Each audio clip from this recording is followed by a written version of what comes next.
how to unzip a file on iPad. Hey guys, in this video, I will guide you through how you can unzip a file on iPad.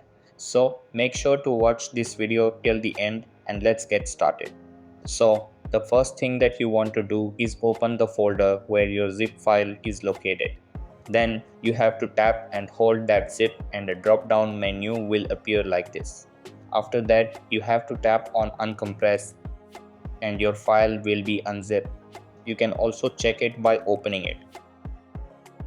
And if you want to zip or compress that file, then what you have to do is tap and hold that unzipped or uncompressed file and a drop down menu will appear like this. After that, you have to tap on compress and your file will be zipped again. So that's how you can unzip a file on iPad. That's all for this video. If you really found it helpful, consider subscribing and leave a like. I will catch you in the next one. Thanks.